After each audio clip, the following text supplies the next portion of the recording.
Last time, very emotional ako sa pag-voice over ng aking vlog. So, this time medyo magaan-gaan na yung pakiramdam kasi na-release na natin at nailibing na rin si Rene. Sana ay makapagpahinga na talaga yung kaluluwa niya kasama ng ating creator. At ipagpatuloy natin yung pag-pray sa family na sana ay ma-overcome nila. Though wala talagang expiration or walang makapagsabi kung kailan at hanggang kailan yung pag-grief ng kanyang family, kasi sabi nga nila ang nanay ay walang katapusan ang pagluluksa niyan once na mawalan ng anak. After ng libing ni Rene, talagang nirelease ko lahat ng emotion ko, yung hindi ko na hinold kasi sobrang bigat sa araw-araw. Nakaka-apekto talaga siya, yung impact niya iba talaga bilang nagiging Rene nga. At up to now, masasabi ko pa rin nasa moment pa rin ako ng pagiging Rene, yung patuloy pa rin nangangarap, nakipagsapalaran kasi dito nga ako sa ibang bansa at malayo sa family ko. Kaya ko naisipang ipagpatuloy yung pag-share ng story ko. So, meron lang akong filter for some reason kasi nga from last vlog, gusto ko lang talagang i-protect yung ibang mga involved person as what I have said kasi nga hindi sila iba sa akin. So mag-continue ako sa story kung saan naka-exit na ako sa trabaho ko na yun. Yun nga, kasama ko yung hindi naman iba sa akin. Nagiging reason kung bakit ako nagpatuloy sa aking pangarap. So after that work, from nowhere, as in like no idea, at hindi ko talaga alam kung saan ako patutungo nung time na yun. Hindi ko alam kung saan ako mag-a-apply. Wala, blanco talaga kasi hindi ko nga kabisado ang Manila sa tunay lang. Kahit nung time na yun, siguro nasa 2 years na rin ako doon sa trabaho na yun. Pero hindi ko talaga alam ang pasikot-sikot pa masyado. So, nagstay ako sa ate ko nung time na yon kasi nga living together na sila ng kanyang boyfriend na napangasawa, nagpakasal sila nung time na yon. At wala akong alam kung saan ako mag-a-apply. Talagang napaka-bless ko talaga. Yun nga ay sabi ko, reason talaga yun ni Lord. So, yung neighbor nila, in-sketch ako sa isang mall kung paano mag-apply, kung saan ako mag-a-apply, kung ano yung sasakyan, kung transportation going there. Kasi hindi ko talaga alam at never ako napadpad sa lugar na yun. Yun ay ang Evergotesco Mall sa Fairview branch. So one day, nag-decide akong pumunta dun sa office ng mall na yon para mag-apply. Dala-dala ko yung sketch na gawa ng kapitbahay ng ate ko at based sa kanyang instruction na sumakay daw ako ng FX. So nag-FX din talaga ako para hindi daw ako masyadong maligaw kapag may signboard na papunta na nga doon, Fairview. Pagkadating ko doon, nagtanong kaagad ako sa guard kasi sa likod yung office nila, sa likod ng mall.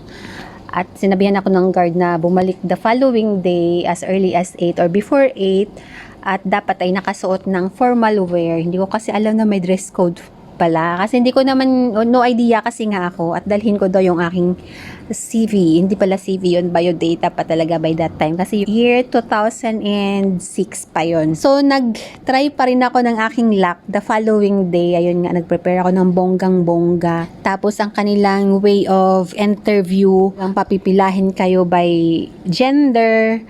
Tapos, magpipick lang sila muna based sa yung appearance. Ganon yung na-experience ko ha. Di ko alam this time kung ano na yung kalakaran. Pero, nung time na yon ganon ang way ng kanilang interview.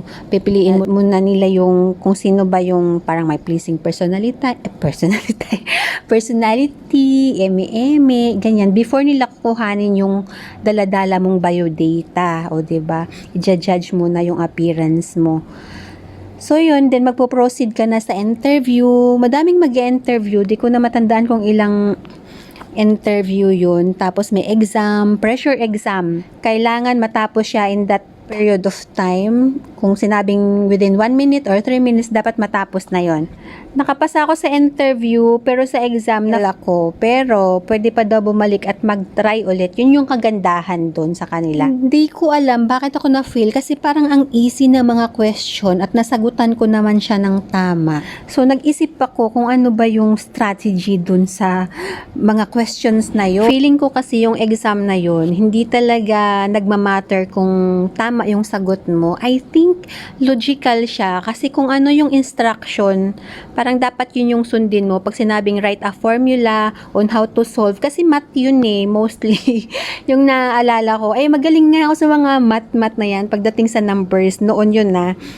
So tingin ko, baka masyado kong excited para sagutan yung mga question doon without following the instructions. Siguro logical siya. Gusto lang nilang malaman kung marunong ka bang makinig or sumunod sa instruction. Kasi nga, maa-apply mo na yun sa trabaho kung nakikinig ka ba, kung ano yung utos sa'yo. So, feeling ko yun. Ewan ko lang, kasi parang yun yung pakiramdam ko.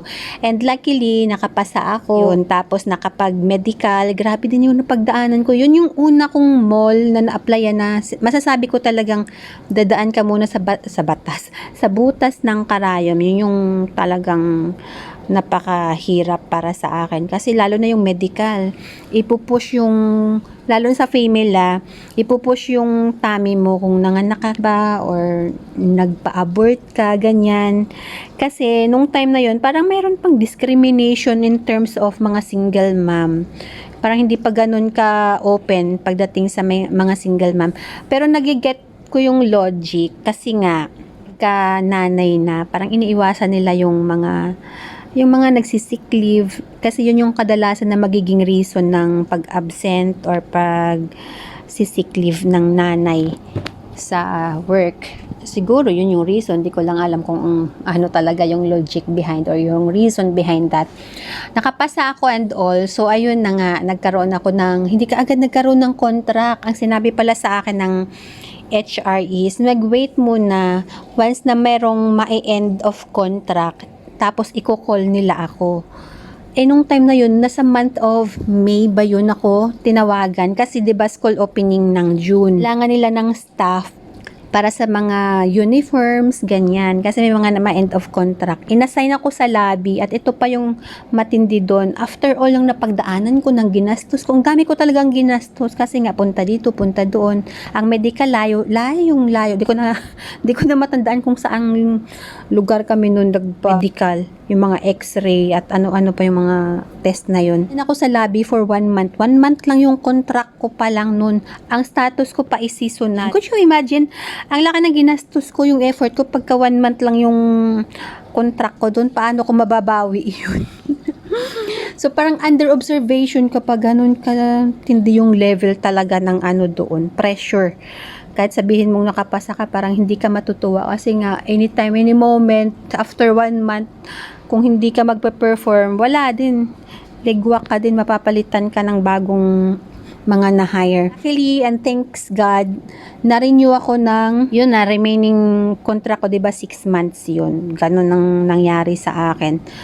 Talagang napapaluhod ako dyan sa church ng Santo Domingo Church. Iyak ako ng iyak nun, Lord, bigyan niyo ako ng trabaho. Yun talaga, parang panata talaga ako sa church na yan, dyan sa Santo Domingo Church. Napakalakas din talaga ng simbahan na yan. Kasi parang yan yung iyakan ko nung time na yun Pagka may hinihiling ako kay Lord, dyan ako tumatakbo talaga. Nakikinig yung hindi, nakikinig lang talaga si Lord. Nakita niya siguro yung kagustuhan ko at determination ko. Naalala ko yung dasal ko nung kay Lord ng paulit-ulit. Sabi ko talaga, Lord, bigyan mo lang ako ng trabaho. Pagbubutihan ko talaga. So, ayun nga, inassign ako, diba, sa lobby kasi magsuschool opening yun. Baday, talagang litong-lito ako sa mga school uniforms, lalo na ng mga pambabae kasi iba-ibang klase pala yung palda, yung mga round-plated pleats ba yun? Tapos may sa harapan yung palapad, may 2 sides. Ay basta ang dami talagang style. Ay wala pa akong experience nga sa retail, 'di ba? From grocery, jump ako into retail sa garments. After noon, nung pinull out na yung mga school items na yun, nandun pa rin ako sa lobby, pero nilagay ako sa isang area na merong mga sari-sari, parang ukay-ukay.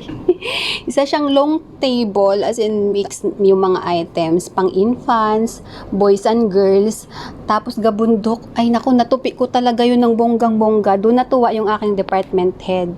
Tinatawag pa ako noon, ang naalala ko sa apelyido ko. Sabi niya, Pablo, doon siya napabilib kasi nga. Sa sobrang daming item doon, halo-halo pati, natupi ko yung lahat by color, by gender. So parang guro na ano siya ng performance ko. medyo nag-upgrade ako after that. Nilagay ako sa taas, ang hawak ko ng department nun, pang kids pa rin, pero at least naka-hanger na yung mga items. So, hindi na ganun ka-painful pagka may kalat, hindi na magtutupi ng bonggang-bongga. Ang sakit talaga sa likod. Sasakit talaga yung likod kasi nga naka-heels, tapos tatayo ka ng ilang oras, 'di ba? Pero wala nga akong karapatan na mag-complain. Yun yung pinag-pray ko kay Lord. Sabi ko, pagbutihan ko. Kaya pinagbutihan ko talaga ng bonggang-bongga yung pagtupi. Doon na-appreciate talaga yun ng department head. May pagka-strict yung mall na yun, especially sa frisking. Ay, iba yung way ng pag-frisking ng Lady Guard doon. Pero, magandang training sa amin, especially sa akin personally, kasi malaking tulong talaga siya. Iba kasi yung experience ko, number yung galaw mo. Kaya naman nung nakalipat na ako sa SM, hindi na ganun ka malaking adjustment para sa akin. Kasi doon pa lang, well-trained na.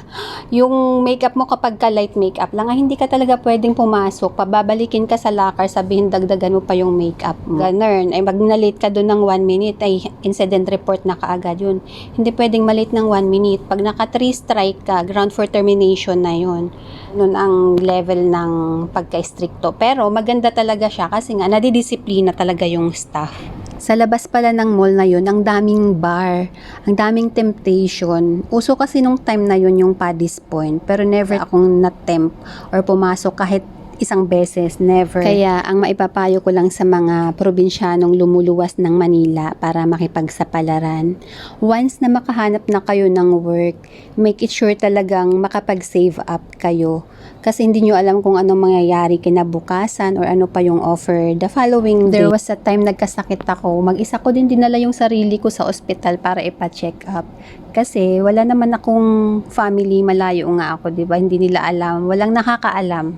Kailangan talagang ilabas mo yung lakas ng loob mo. Yung sarili mo, responsibility mo, ganun sa Manila. May mga nagsasabi na yung Manila daw is a trap. Siguro, it's a trap kung hindi mo alam paano i-utilize yung opportunity, kung paano mo i-grab yung mga ino-offer na good opportunity sa Manila.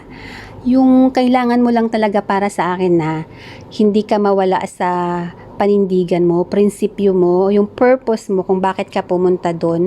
At ang pinaka-importante sa lahat talaga, wag dumaan sa shortcut to success kasi ang daming taong napapahamak sa ganong strategy. So, yun lang. Ingat.